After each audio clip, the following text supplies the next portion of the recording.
business class? Did I say business class? I meant premium economy. We, the mosquitoes, can transmit many different diseases. While you may not have symptoms when infected, if the pathogen is present in the blood, a second bite can spread it to others. Therefore, after returning from affected areas, apply insect repellent containing DEET for 14 consecutive days. Remember to see a doctor if you feel unwell. To prevent mosquito bites, wear light-colored, loose, and long-sleeve clothing and apply insect repellent. Oh, no! Stop diseases from spreading. Guard against mosquito bites. We have all the facts and viewpoints we need to build our home together. Join me, Eugene Chang, on Straight Talk every Tuesday night at 8 on TVB Pearl.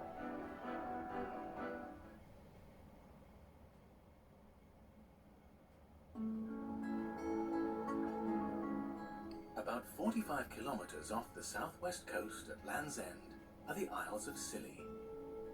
A group of about 140 islands, though only 5 are inhabited, with a population of just over 2,000 people. The largest island is St. Mary's, where the ferry delivers both the island's needs as well as a growing number of holidaymakers who can use a 15-minute helicopter service.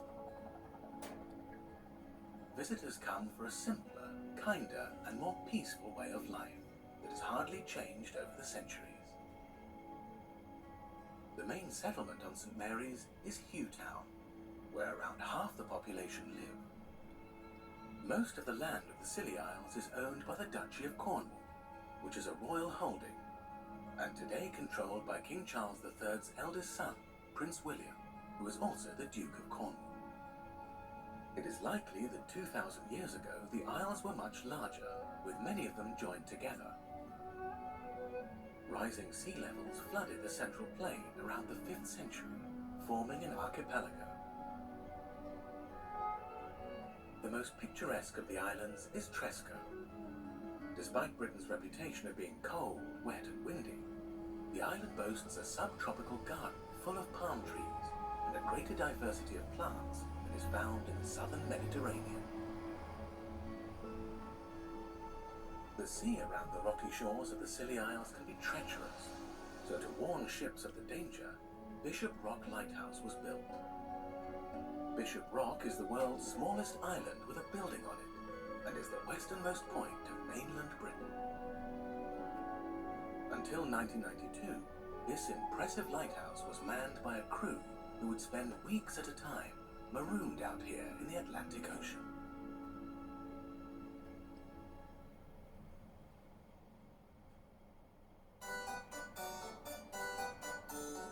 During the Georgian period of the 18th century, Bath was developed into a spa city and one of the most beautiful and elegant places in Europe.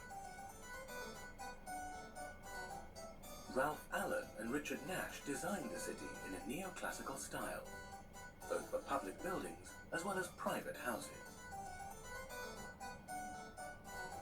The city was originally founded by the Romans, who used the hot springs as a thermal spa. The spa can still be seen today at the center of the city, now part of the 18th century pump room. This public assembly room was built using honey-colored bath stone, which was also used in the construction of all the other buildings. Queen Square was the first major project of the city's architect, John Wood the Elder, who hoped to restore Bath to the glory of its Roman origins. Inspired by the Colosseum, Wood then designed the 33 grand houses 志南兄啊， he called the Circle. 阿陳啊，我而家仲喺香港，因為聽日我有啲事，朝頭早咧搞掂晒先至，可能晏啲上嚟。如果上到嚟你嗰度咧，6點鐘到食晚飯有冇問題啊？你俾你嗰個地址我啊，係咪東門都係上次嗰間酒樓啊？我哋都好耐冇一齊食飯啊，好嘛？你睇下聽日6點呢個時間方唔方便咧？定係要早啲遲啲啊？聽晚我哋慢慢詳細傾呢個世界盃呢個攻略啊，好嘛？唔該。Though perhaps not quite as striking, Lansdowne Hill nevertheless has its own elegant terraces, including the concentric Cavendish and Somerset 我而家 crescent. 仲喺香港，因為聽日我有啲事，朝頭早咧搞掂晒先至 Made 可 up 能 of 晏啲。20 houses, with each having 4 floors and a basement intended as servants' quarters. The connecting streets spread out across the city and over the River Avon to the straight Pulteney Street, lined with elegant terraces. The Georgian centre of Bath took around 50 years to build. This is where the author Jane Austen used to stay, and where she set 2 of her novels, as well as mentioning the city in her other 4 books. The Bath of her age still stands little changed for visitors to explore, and today is one of the finest examples of an 18th century city.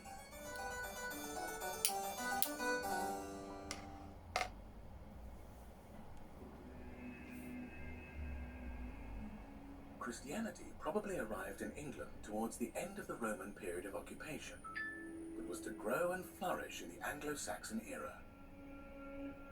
Here at Bradwell-on-Sea is the very rare early church of St. Peter on the Wall, built at the end of the 7th century. It is thought that stones from a Roman fort were reused by a local Anglo-Saxon monk who wished to raise a modest monastery. It has survived the years, as it was used as a barn for many centuries. It was only in the 1920s that the church was restored and reconsecrated. From these early beginnings, Christianity was established in England, and from the 11th century, many great cathedrals, such as Ely, were constructed in southern England. They are some of the finest medieval buildings to be found anywhere.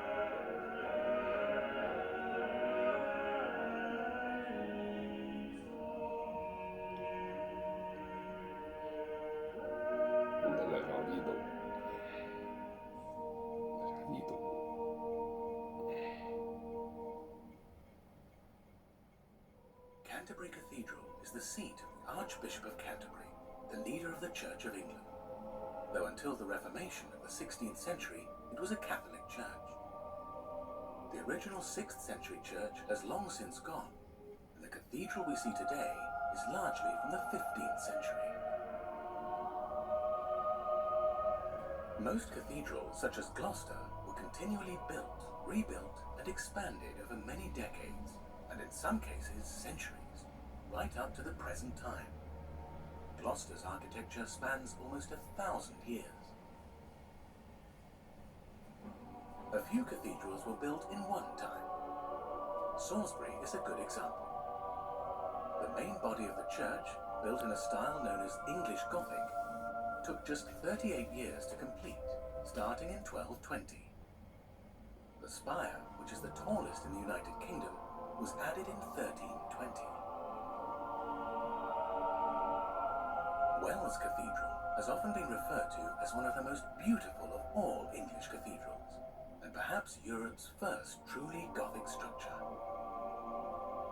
One of the glories of Wells is the west front, with its 300 sculpted figures.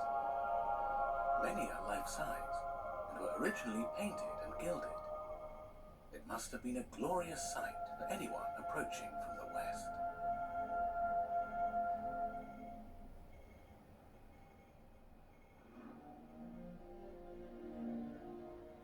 The Port of Felixstowe is the UK's largest container port and has some of the deepest water of any European port, which allows it to berth the largest container vessels, sometimes known as megaships.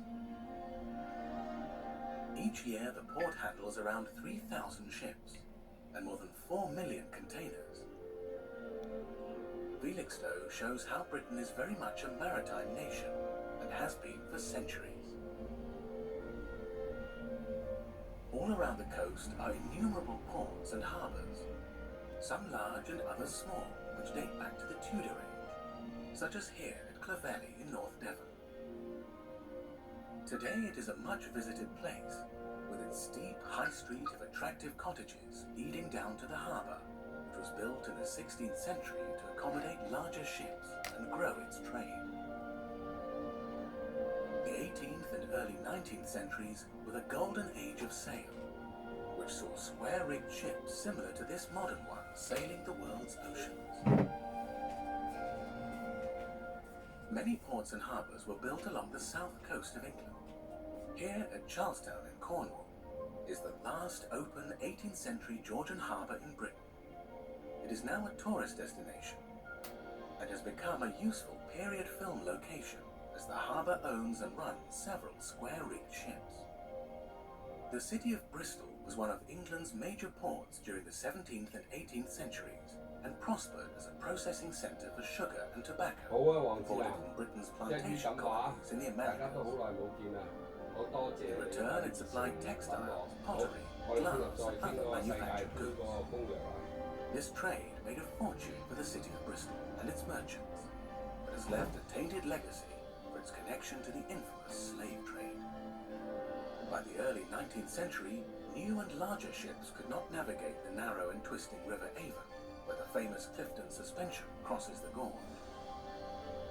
And this led to the gradual loss of much of Bristol's trade to Liverpool in northern England. However, the city fought back, and in 1877, Avonmouth docks were opened with a railway link to the city, and Bristol's trade was revived once again.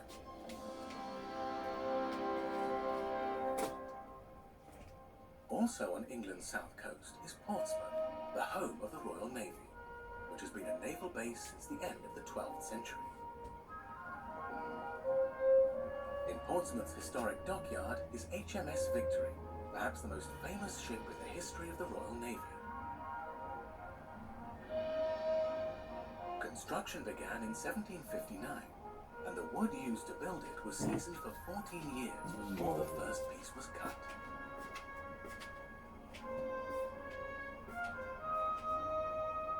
Victory's greatest moment was on the 21st of October 1805 at the Battle of Trafalgar off the Spanish coast.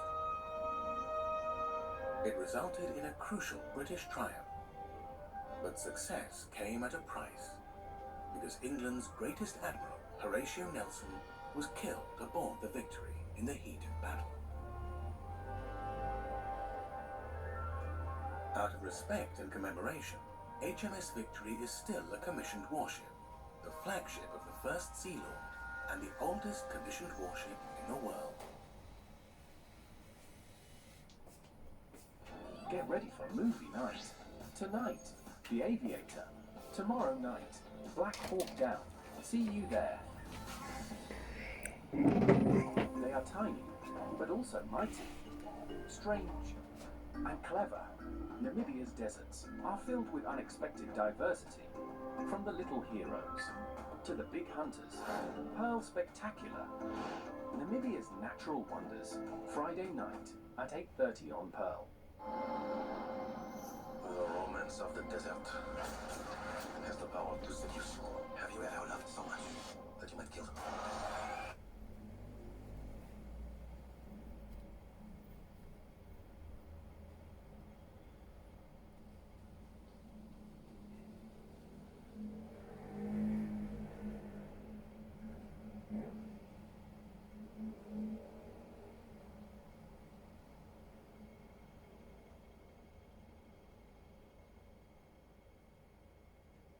Lý Ly喺女子品勢 U40 組力壓挪威代表登上世。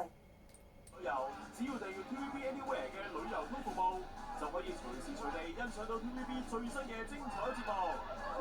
根據你嘅旅遊日數，選擇適合你嘅訂閱計劃，令你旅途添上無盡色彩。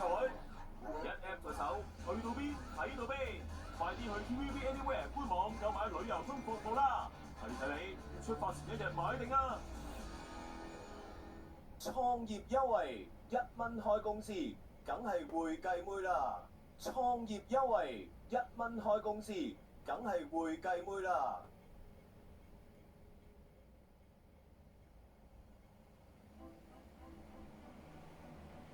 Southern England is home to two world-famous universities, Oxford and Cambridge. Although sometimes described as rivals, they do share many common features and are often jointly referred to as Oxbridge. The older of the two, though not by much, is Oxford, with its elegant skyline of college spires, towers and domes rising above the city. There is evidence of teaching as far back as 1096, making it the oldest university in the English-speaking world, and the second oldest in the world after Bologna in Italy. It grew rapidly in the 12th century when King Henry II banned English students from attending the University of Paris. The history and influence of the University of Oxford have made it one of the most prestigious universities in the world. There are 38 independent colleges connected through a federal system. This map from the 17th century shows the college quadrangles, both within the walled city and outside. Some of them are centuries old. Many others have been built in the 19th and 20th centuries.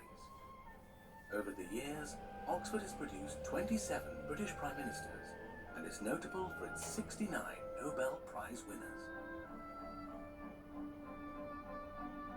Cambridge University was founded in 1209 after several scholars from Oxford left following a dispute with local townspeople. Today, the university has 31 semi-autonomous constituent colleges and over 150 academic departments, faculties, and other institutions organized into 6 schools. For over 600 years, both universities only had male students. It was only in 1869 that Girton College was founded in Cambridge as the first women's college. Most of the university's older colleges are located near the city centre, through which the River Cam flows. Students and others traditionally punt on the River Cam, which provides views of the university's buildings and campuses that surround the river. Perhaps the most famous building is King's College Chapel, which was built around 1500. The large stained glass windows are some of the finest in the world. The chapel has become a landmark of Cambridge and is often used as a symbol of the city. Cambridge has produced many important figures in the world of science, from the physicist Sir Isaac Newton in the 17th century to the theoretical physicist Stephen Hawking, who died in 2018.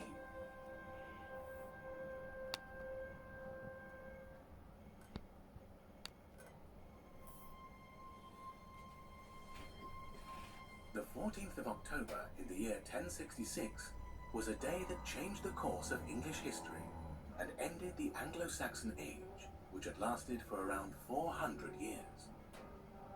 It was here, near the coastal town of Hastings, that William, Duke of Normandy, fought King Harold Godwinson for the English crown. He won, and so began the Norman conquest of England. Today, the town of Battle and its abbey stand close to the battlefield. The English army, led by King Harold, took up their position on Senlac Hill. The future King William attacked up the hill with cavalry and infantry, whereas the English all fought on foot behind their mighty shield wall. The story is depicted in the 70-metre-long Bayeux Tapestry, which was probably made in England and presented to the new king. It shows the lead-up to the battle and the moment King Harold was shot in the eye with an arrow. William's use of cavalry was key to his victory, because once the English shield wall formation was broken, they were vulnerable to attack. It was at this stage of the battle that King Harold was struck in the eye by a chance Norman arrow. However, the battle raged on until all of Harold's loyal bodyguards, who had refused to surrender, were slain. It is thought that where the altar of the old abbey once stood is where King Harold fell. England was now to be ruled by the Normans for the next 100 years.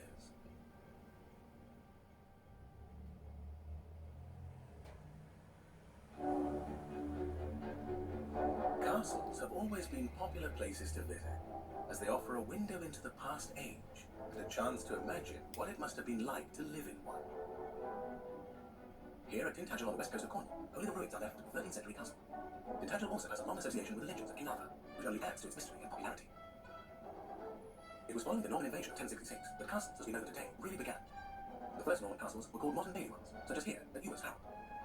They could be built reasonably quickly with a wooden keep set on an artificial mound, which was called a moat, and the bailey was an enclosed courtyard. This in turn was surrounded by a protective ditch and wooden stakes. Later, the wooden keep was replaced with a round stone one, such as at Longton Castle on the Borthwick Way. The modern bay design began to fall out of favour in the 13th century, as more and more castles began to be built in stone, with square or rectangular keeps. Hedingham Castle in Essex remains very much in its original state. By the 14th century, stone keeps began to be enclosed within a curtain wall, such as here at Pevensey Castle. It was also built within the walls of a late Roman shore fort for added protection. Warwick Castle is another good example of the curtain wall surrounding the old moat. The new keep, which forms part of the curtain wall, is now more of a residence than a fortress. From the 14th century, castles began to combine their defensive role with that of a fine residence or even a palace. At Bodiam Castle in East Sussex, the keep has been dispensed with and replaced with buildings around the inside of the castle wall. Bodiam was built to defend the coast from a possible French invasion, and not as a castle against civil wars. The days of a large castle were now over, and a new type of castle was to emerge in the Tudor period of the 16th century. This was less a castle and more of a defensive military fort.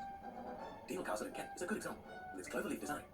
King Henry VIII had a string of these new forts built right along the south and east coasts. In 1642, the English Civil War broke out, and many castles had to be brought back into use.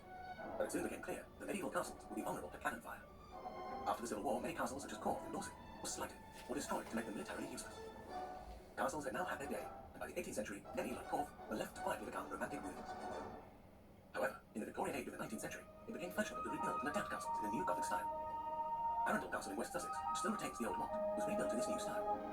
Windsor Castle, which is still a working royal palace, and the largest occupied one in the world, was given a new Gothic look in the 1820s at vast expense. However, such renovations to ancient castles raised concerns of their protection, so that castles such as Fellingham are today safeguarded by legislation. Castles of all shapes and sizes are now primarily tourist attractions and form a key part of the national heritage industry. Perhaps the best example of how a castle can develop over the ages is Dover Castle in Kent, overlooking the Channel, and described as the key to England. Originally an Iron Age hill fort, it still houses a Roman lighthouse and an Anglo-Saxon church, which was probably part of a Saxon fortified settlement. William the Conqueror strengthened the defences with a Norman earthwork and timber stockaded castle. During the reign of Henry II, the castle began to take on a recognisable shape, as the Great Keep, along with the Inner and Outer Bays, belonged to this time. Henry VIII strengthened the defences with a great moat during the Tudor period. In the 18th century, with Napoleon threatening an invasion, defences were further strengthened, and in the 19th century, the castle became a military garrison. During World War II, the castle was used as the headquarters from which Dunkirk evacuation was masterminded. Dover Castle has, in one way or another, been in use for 2,000 years, and today still stands proudly on its hill, overlooking the Channel. Southern England is generally more low-lying than the Midlands and the North, and much of it is described as downland, which is a term used to describe landscape where chalk is exposed at the surface. The name Downs is derived from the Old English word dun, meaning hill. The South Downs is a good example, and the chalk can be seen in the carved figure of the Old Man of Willington. In contrast to the rolling hills of the South Downs, is an area known as the Norfolk Broads.